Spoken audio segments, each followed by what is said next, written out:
J'espère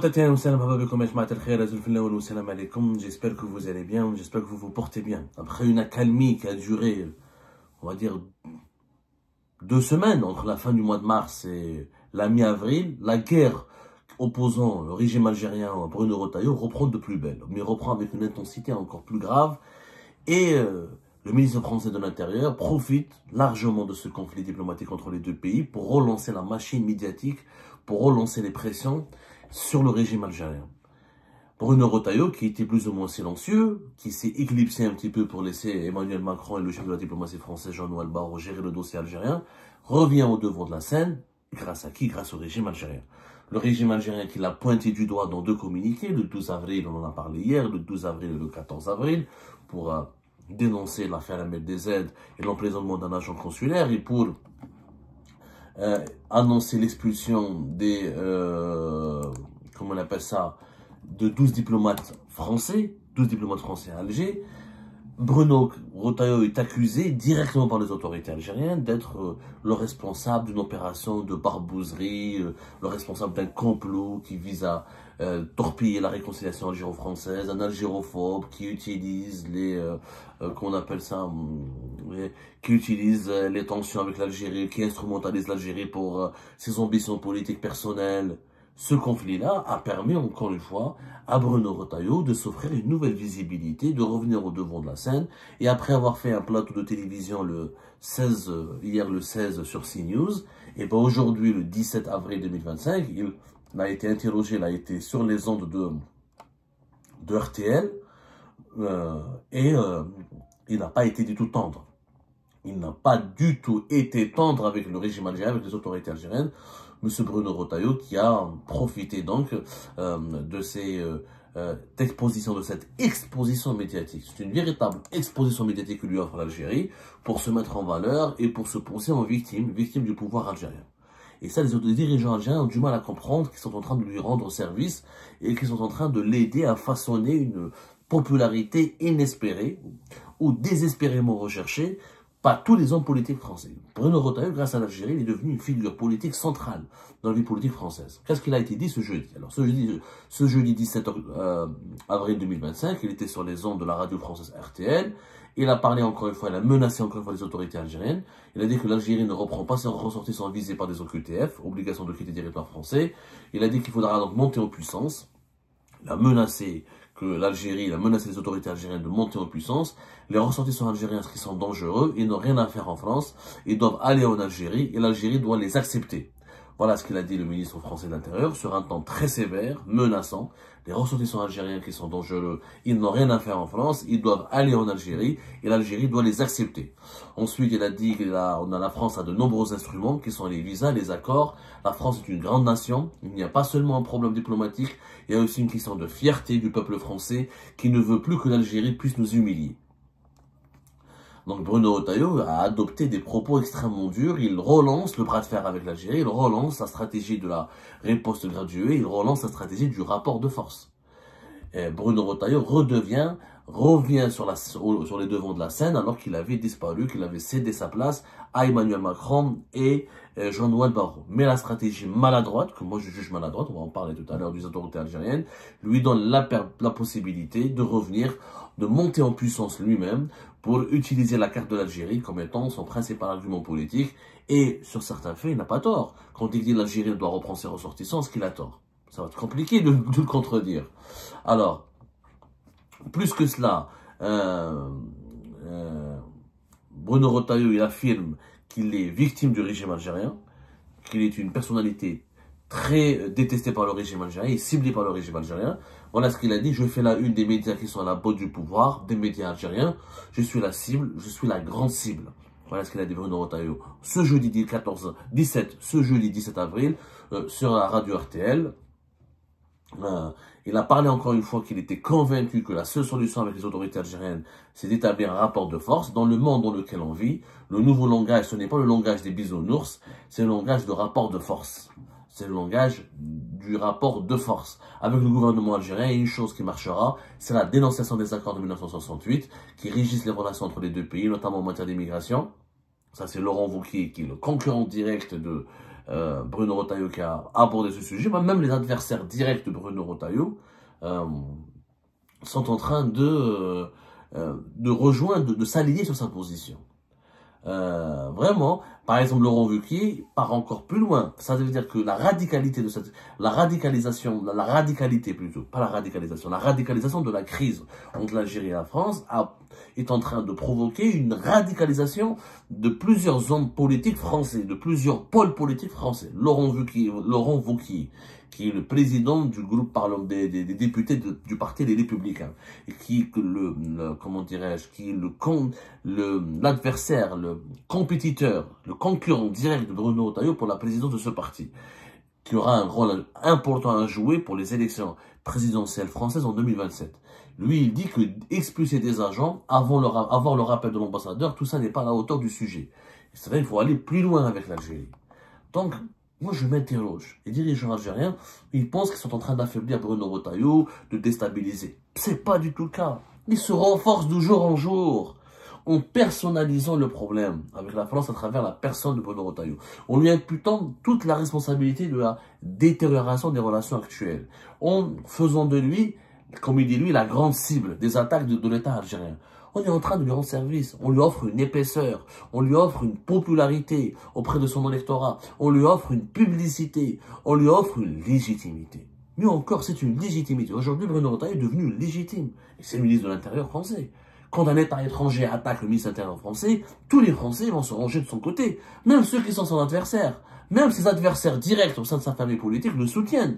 Bien sûr, il y a des gens de la gauche, il y a Dominique de Villepin, d'autres personnes qui le critiquent. Mais avant le début de la réconciliation, juste au début de la réconciliation plutôt, Bruno Retailleau, il s'était retiré, il s'était un petit peu mis en retrait. Il s'était mis en retrait, il a accepté de se mettre en retrait, d'oublier un peu l'Algérie. Mais c'est l'Algérie qui l'a relancé. Ce sont les autorités algériennes qui parlent de lui jour et matin dans 2 communiqués officiels de l'État algérien, 2 communiqués officiels, dans plusieurs prises de position officielles, dans des déclarations publiques de plusieurs partis politiques algériens. N'en parlant pas les médias algériens. Ils parlent de Bruno Retailleau toute la journée. Comment voulez-vous que Bruno Retailleau n'en profite pas? Comment voulez-vous qu'on ne se pose pas des questions c'est un raz-de-marée de critiques et d'attaques contre Bruno Retailleau. Ce qui a fait de Bruno Retailleau, encore une fois, une personnalité légitime aux yeux d'une bonne partie de l'opinion publique française. Maintenant, Bruno Retailleau est devenu le défenseur de la France contre l'immigration irrégulière, contre l'immigration dangereuse, contre les espions des puissances étrangères. Comme c'est une attaque, c'est un État étranger qui l'attaque, donc il est devenu le garant de la protection de la souveraineté nationale. On est en train de rendre un service extraordinaire à Bruno Retailleau. Et ça, les autorités algériennes ne le comprennent pas. Ne le comprennent pas. Vous allez voir, hier c'était CNews, aujourd'hui c'était RTL, demain probablement il va y avoir d'autres déclarations, la semaine prochaine aussi. Bruno Retailleau ne va pas se taire. Au contraire, il va exporter la carte de l'Algérie à sa place. Mettez-vous à sa place. Vous avez des ambitions politiques. Vous êtes candidat à la présidence d'un parti politique important, qui est les Républicains. D'accord ou pas? Vous avez des ambitions présidentielles. Et vous n'avez pas de bilan. Vous n'êtes pas connu. Mis à part qu'il a été sénateur et brièvement ministre de l'Intérieur, qu'est-ce qui le fait connaître? Qu'est-ce qui le fait connaître? C'est le conflit avec l'Algérie. Et l'Algérie, en l'attaquant, en le diabolisant, en le vilipendant, en l'insultant, en le pointant du doigt à chaque fois qu'il y a un conflit avec la France, est en train de lui offrir un ascenseur extraordinaire qui va le propulser au plus haut de la pyramide de la scène politique française. C'est ça, Yajma. C'est ça la réalité. Et c'est ça ce que même les dirigeants algériens, même certains Algériens et Algériens ne le comprennent pas. Quand on leur dit, foutez la paix à Bruno Retailleau, c'est pas une bonne stratégie. Ah, toi tu es avec la droite française, toi tu es pro-français, toi tu es harki, toi tu es etc. Ça se passe pas comme ça. Ça ne se passe pas comme ça. Ça se passe pas comme ça. C'est pas comme ça qu'on fait de la politique. C'est pas en étant épidermique, en étant en manquant de stratégie, de clairvoyance. Là, on est en train de rendre service à tous les nostalgiques de l'Algérie française, à tous les adversaires des intérêts de l'Algérie en France et en Europe. On est en train d'alimenter indirectement, et je dirais même consciemment, l'extrême droite et la droite dure française, en lui donnant la possibilité, toute l'opportunité d'exister, de se légitimer et de profiter d'une certaine exposition politique et médiatique grâce au conflit avec l'Algérie. Ça, c'est une erreur d'amateur. Franchement, l'État algérien fait preuve d'un grand amateurisme avec Bruno Retailleau. La meilleure arme, c'est de l'ignorer. Je vous donne un exemple. Rappelez-vous ce qui s'est passé entre l'Égypte et l'Algérie lors de la crise du match de football de l'équipe nationale avec Omdurman. Omdurman et les matchs aller-retour, les matchs, la qualification extraordinaire de l'équipe nationale de football en Égypte après avoir été agressé, caillassé, les supporters algériens ont été malmenés, agressés au Caire, etc. Il y avait une grande guerre médiatique et même diplomatique qui a été lancée par le régime de l'Égypte de Moubarak contre l'Algérie de Bouteflika. Regardez comment Abdelaziz Bouteflika à l'époque il a géré la chose, la situation. Aucune critique officielle, pas de communiqué.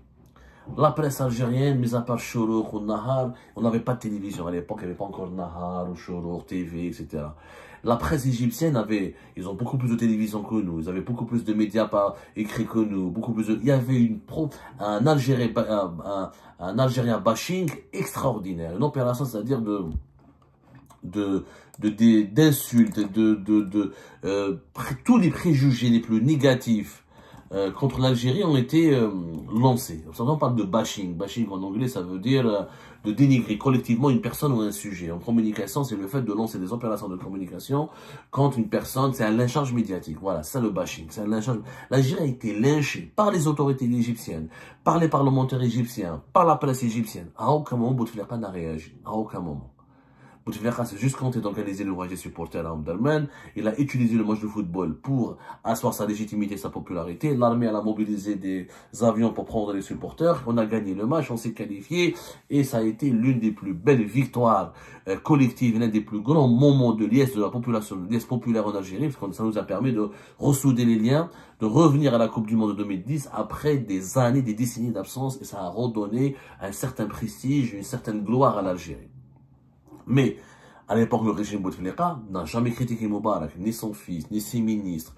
La campagne médiatique en Algérie contre les Égyptiens était extrêmement faible, était voire insignifiante par rapport à l'armada médiatique mobilisée par l'Égypte pour dénigrer l'Algérie. Et qui a gagné à la fin, c'était l'Algérie. Parce que Bouteflika était un grand président, un grand diplomate. Les tonneaux vides sont toujours ceux qui font le plus de bruit. Allons faire l'expression. Les États sérieux, ce sont les États qui ne font pas de bruit, qui agissent en silence, mais qui agissent efficacement et qui obtiennent des victoires. Pas les États qui ne sont pas sérieux, ils s'ébouent, ils etc. Mais il y a toujours ce qu'on appelle en communication l'effet boomerang. L'effet boomerang. Les dirigeants algériens doivent vraiment suivre des cours de formation en communication. L'effet boomerang. C'est-à-dire que quand les effets recherchés, les effets contestés ou les effets escomptés se retournent contre l'auteur qui a lancé une opération de communication. Nous, on a lancé une opération de communication pour affaiblir, déstabiliser Bruno Retailleau, pour le salir, pour le rabaisser. Finalement, on a eu l'effet boomerang. On a eu l'exact contraire de l'effet recherché.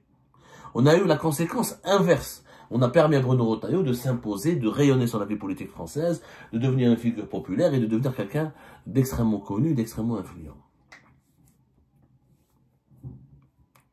Est-ce qu'on ne devrait pas réfléchir sur cette séquence? Si on ne tire pas les leçons de nos erreurs, je parle de nos erreurs, c'est pas nous qui sommes au pouvoir, je parle des dirigeants algériens, c'est eux qui sont au pouvoir. Et malheureusement, je remarque ces derniers temps, les dirigeants algériens dans la crise avec la France, ils ont un certain nombre d'Algériens et d'Algériens qui les soutiennent, qui adhèrent à leur doctrine. C'est une erreur fondamentale. Et ça va se retourner contre nous.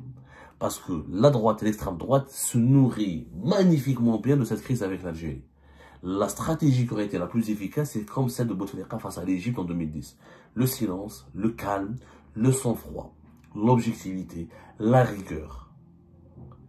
Ça, on aurait pu franchement défendre nettement mieux à travers ces attitudes les intérêts de l'Algérie en France.